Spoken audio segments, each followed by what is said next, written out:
game. So, kamusta po mga ka-Streetwise? Ako po si Takero Miyamoto at welcome po sa aking munting channel. So, sabi ko nga sa inyo mga kababayan, pagtawanan na lang po natin itong mga DDS po na to. Kasi the more na gumagawa sila ng fake news, the more na nagkakalat sila, mas lalo po sila nawawalan ng credibility. So, ngayon mga kababayan, ito po, pag nagsalita po dito yung Iglesia ni Cristo, sigurado, di ba, na mas lalong mawawalan ng credibility itong mga buwakan ng mga DDS na to. So, kasi mga kababayan, no, tingnan nyo to ha. Kapal ng mukha mga ka-Streetwise, no? Tingnan nyo to. So, sabi niya dito, no? Oh, ito galing ito kay Mr. 1 million. Oh. So, sabi ni Jason sa dati, magpapagawa na rin po siya ng postiso. So, 2 weeks na po ngayon, Jason, wala ka pa rin postiso. So, nasan yung postiso mo? O, di ba? Sabi mo sa akin dati, di ba, matanda ka na. Kaya nawawalan ka ng ngipin. So, papagawa ka ng postiso. O ngayon, 2 linggo mo na sinasabi yun, wala ka pa rin postiso. Pati ba naman postiso, pinagkakasinungalingan mo? Sarili mo na nga lang, niloloko mo pa. O, isipin mo sa post na to mga kababayan, niloloko niya na yung mga tao. Pati ba naman sa paggawa ng postiso niya, niloloko niya pa rin yung mga tao. Nasaan yung postiso? Ilabas ang postiso. So, ito mga kababayan, no, sabi dito, sabi ni Jason sa dito, no, balita niya daw. So, kanino niya nakuha yung balita? Kay Bisdak. Sila mismo naglolokohan eh. So, sabi dito, oh, balita ko, pati ang iglesia ay nananawagan na rin na sumailalim sa hair strand drug test si President Ferdinand Marcos Jr. Nadinig ko rin na maging, nadinig niya na naman daw, nadinig ko rin na maging ang Net25 ay humihiling na rin kay PBBM na sumailalim sa hair follicle drug testing para magkaroon ng linaw ang sinasabing usapin. It's about time. O yan ha. So, narinig niya lang daw. So, kanino niya narinig? O, syempre, narinig niya to sa pinaka-reliable source niya. Kanino? Kay Bisdak. Ayan o. Kay Bisdak na simula yan eh. Bobo rin to eh, no? Oh, magandang laban ito. May panawagan na rin ang INC na 25 na magpabulburon test si Ngagba. Oh. Una dito mga kababayan, no? 'Di ba? Ang tawag ni Bisdak kay Marcoleta, Marcolita. So pakiayos lang Bisdak, walang iya kayo mga Bisaya kayo, no? Marcolita, Marcoleta 'yan. Walang iya talaga to, no? Nakakasira kayo eh. Ang tawag niyo sa Senate, Senate. O yung tawag niyo sa Congress, Congress. Oh. Actually hindi ko naman nilalait yung ano nila, yung tawag nito, yung ano ba tawag doon? Kung paano magsalita itong mga Bisayang DDS na to, pero mas lalo kayo nagmumukhang tanga na mismo pag-pronounce mismo ng Senate, hindi niyo ma-pronounce ng maayos. Oh. Anong tawag niyo sa tricycle? Tricycle. O sa bukol, bukel. 'Di ba? Pronunciation, thank you. O, di ba? Senate, Congress, Marcolita. Walang yan na to mga DDS na to, no? Oh. So ngayon, hindi nga kasi mga kababayan, dialect pala, dialect. Ito sa mga DDS lang to, hindi sa lahat ng Bisaya, no? Baka magalit sa akin yung mga Bisaya. Hindi nga kasi, di ba? Kasi una kasi mga kababayan, kapag nagbablog kasi kayo, ang pinopromote kasi ng mga DDS na mga Bisaya na to, kulto. Kulto na imbis po na ituro sa mga tao na dapat maging matalino tayo, dapat i-analyze natin yung mga bagay-bagay, hindi po nila magawa kasi sila mismo aanga-anga. Paano nyo ituturo yung bagay na hindi nyo naman alam?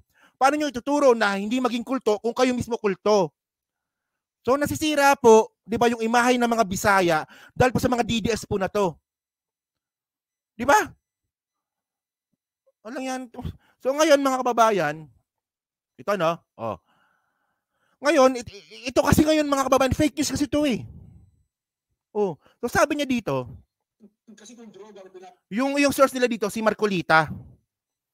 Oh, diyan po sa Net25. So sabi dito ito yung source nila eh. Oh, panoorin niyo to Oh. Ang kaparaanan na pwedeng gawin sa siyensya, ay di drug test to. Ayun ang yun lang ang pwedeng nagtugon doon. Para mapabulaanan mo, ako halimbawa sa akin, para mapabulaanan ko na ako'y malinis sa drug use, sa paggamit ng illegal droga. Sa palagay ko, Jen, pwede nating imungkahi na kaya sa Pangulo. Mawalang galang na sa payo ng... And yung nagsalita dito, yung nagsasalita dito, yung host na isa na hindi ko kilala, at saka si Marcolita. Ibang advisors niya. Opo, Kasi ang aking tinutukoy dito, yung madali ang pagre-resolve, yung mabilis na maisantabi. Once and for all, i-address natin, wala na yung patumpik-tumpik para hindi tumagal, para hindi lumalim. Ang aking mungkahi dyan ay magpa-drug test na lang siya. Kung ano yung pamamaraan, hindi ko masyadong kabisado. Ano ba yung pamamaraan dyan, Jen? Meron kasi urine yan, merong blood, meron yung DNA, meron ding sa part ng hair follicle. Pero ako kung ano yung maniniwala ka doon na hindi alam ni Marcoleta kung ano yung pinakamatibay na drug testing. Para naman natatangahan ako doon, no? Mabisa. Yun ang importante.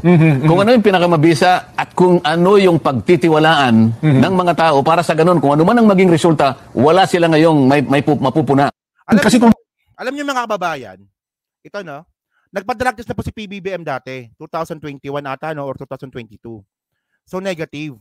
At yan po ay pinatunayan po ng St. Luke's at saka mismo Senate hearing nga po ni Bato. So ano bang pinupunto natin dito mga kababayan? Ang pinupunto po natin dito mga kababayan, kahit po na 100 na magpa-drug test yung presidente, hindi naman kayo maniniwala. Kahit na magpa-drug test ang presidente araw-araw, hindi pa rin kayo maniniwala, kayo mga buwakan ng inang mga DDS kayo, kayo mga Bisayang DDS kayo. Kasi, di ba, ang paniniwala ninyo, bangag yung presidente. So para saan? Para saan pa yung drug test na sinasabi ninyo kung hindi naman kayo naniniwala?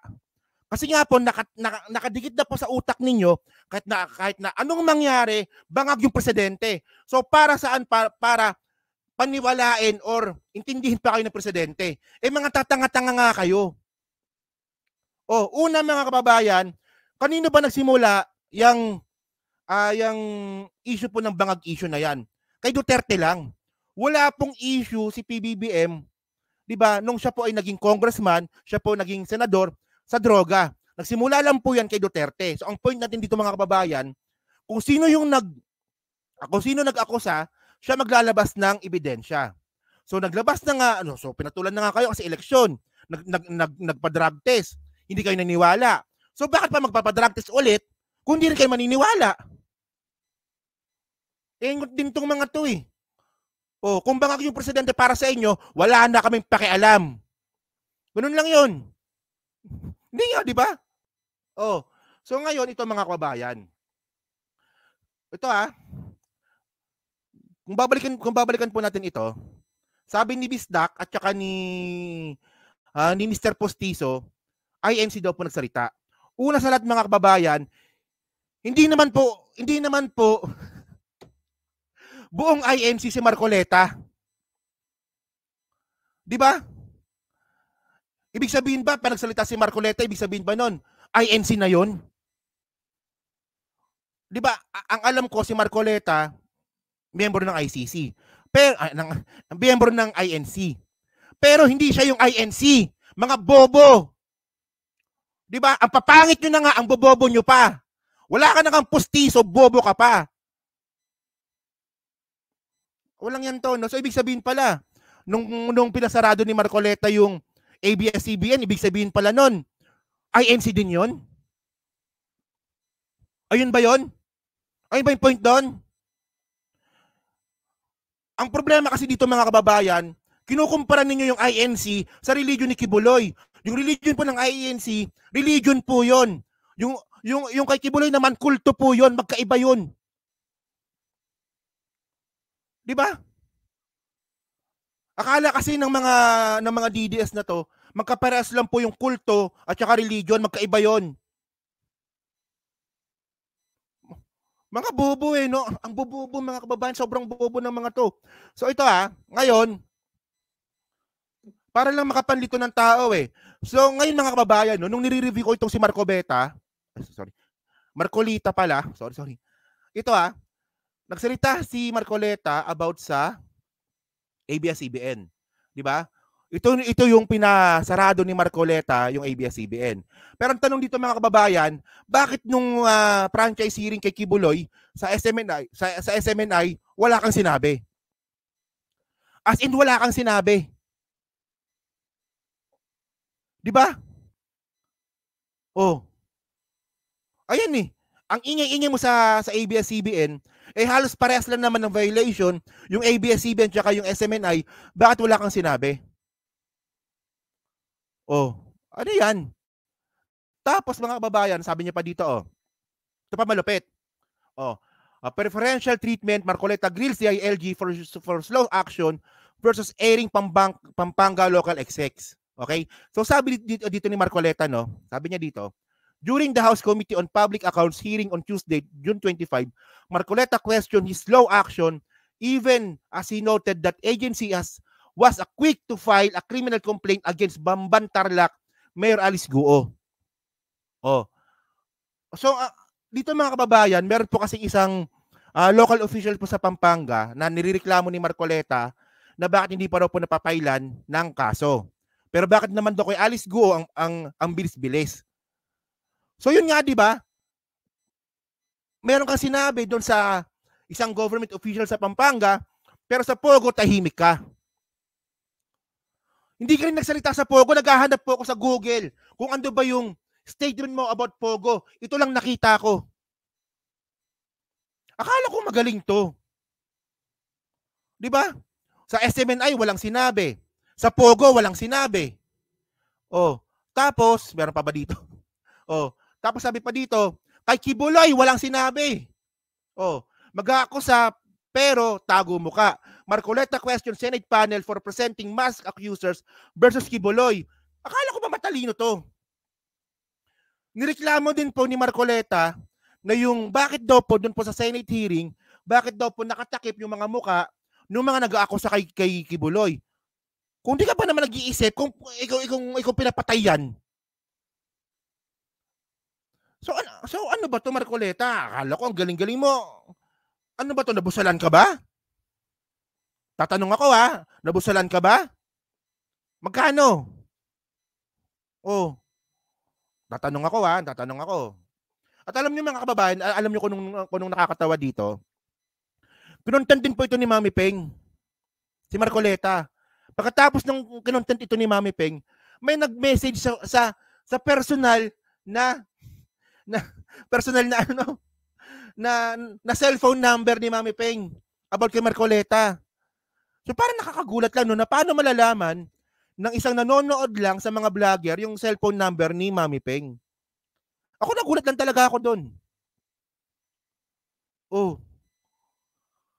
So ngayon, masasabi natin dito mga kababayan, ang pinaka-content natin dito mga ka-streetwise, no, wala na po talagang paggalang itong mga DDS po na to.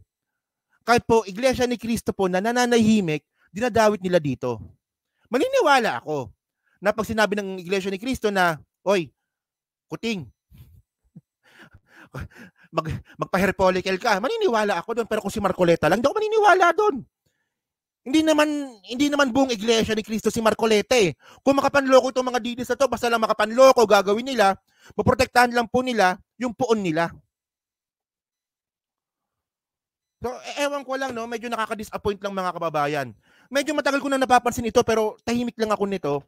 Kasi ano eh, naniwala ako kay Marcoleta dati. 'Di ba? Naniwala ako sa kanya eh. Pero ngayon, parang sumusobra na ata. Ano na nangyari ngayon dun sa sa expose mo na tawag nito? Na yung binigyan po ng 1 billion pesos si George Garcia ng Comelec, asa na? Wala na. Kasi napahiya ka na. Oh. Sabi ni Marcoleta noon, 'di ba? Pumunta pa siya sa Net25. Pumunta pa siya doon sa SMNI. Na meron daw pong nabigyan ng 1 billion pesos sa Comelec. Tapos sabi naman ng mga bangko, hindi totoo. So, nung nagsasalita ka, ang ingay-ingay mo, tapos ngayon napahiya ka, tahimik ka.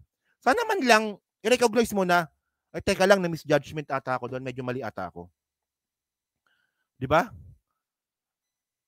So yan, di ba? So ewan ko lang, no? So yun mga kababayan, no? So dyan po sa 1,300 pa nanonood, so hindi pa po nakakapag-like, palag lang po ng video po na to.